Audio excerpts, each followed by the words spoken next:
Bonjour, bonsoir, c'est Kitmoon. Je suis ici aujourd'hui pour vous expliquer mon lore. Alors pour commencer, je m'appelle Kitmoon, je suis une humaine aux oreilles de renard bleu et je peux également me transformer en renard à 3 queues en volonté. Lui c'est Eric, un serpent vert qui a la capacité de voler et c'est également la réincarnation du Noko. En gros c'est un serpent de la mythologie, je sais pas quoi. Nous avons ensuite Coco, un toucan cuisinier dont la couleur de son bec n'arrête pas de changer. Il y a aussi Samantha, dont son vrai nom Symphonie, et aussi ses sœurs Mélodie et Harmonie. D'ailleurs Harmonie arrête pas d'en vouloir à Eric parce qu'il a divorcé juste après les fiançailles. Samantha, Mélodie et Harmonie font référence aux véritables couleurs primaires qui sont le turquoise, le magenta et le jaune, mais aussi au vocabulaire de la musique, la symphonie, la mélodie et l'harmonie. Il y a aussi Dolphina, une dauphin qui peut marcher sur Terre et qui est également la chanteuse la plus populaire de tout l'univers. Ah, et Monsieur Henri Courgette, un mésange bleu qui était réalisateur de films. Aujourd'hui, il travaille pour Dolphina. Et sans oublier le lézard gris Sushi, qui est le grand-père de Dreams.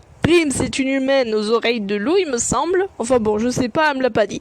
Ah, il y a aussi Gilose, un démon. Parfois il est sympa, parfois il est un peu méchant. Et n'oublions surtout pas Andy, la mascotte de la chaîne. Qui d'autre je n'ai pas encore cité, sachant que je ne peux pas tous les citer parce qu'il y en a beaucoup trop. Il y a Suzanne, une louve aux pouvoirs infinis, qui est plus vieille que l'univers. Et encore beaucoup de personnages un petit peu plus secondaires que je ne vais pas citer. Et en dehors des personnages, tu vas parler des moyens de téléportation, des dimensions, etc. Non, c'est pas prévu.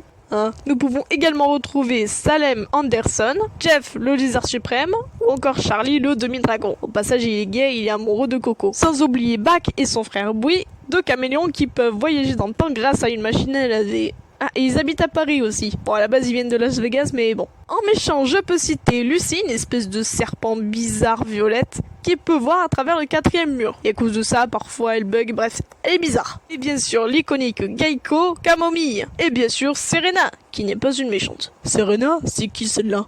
Oh, c'est un vieux projet de Kitmoon. On va en parler juste après. Et comment ne pas parler de Laxalot, le créateur de l'univers, que vous avez pratiquement pas vu. En fait, il est mort. Mais après, il est revenu à la vie. Parce que c'est le créateur de l'univers, et du coup, il peut pas mourir. Moi, je sais pas trop comment il marche. Et des personnages, il y en a encore beaucoup dans mon lore. Tu vas parler du projet secret que t'as prévu sur Discord avec tes potes ou pas? Pas tout de suite, Eric. Oh, j'aimerais d'abord parler de Serena. Je comprends vraiment pas pourquoi t'insistes sur ce personnage oublié. Serena, c'est un reste de la saison 3 de Gravity Falls que je voulais faire il y a plusieurs mois.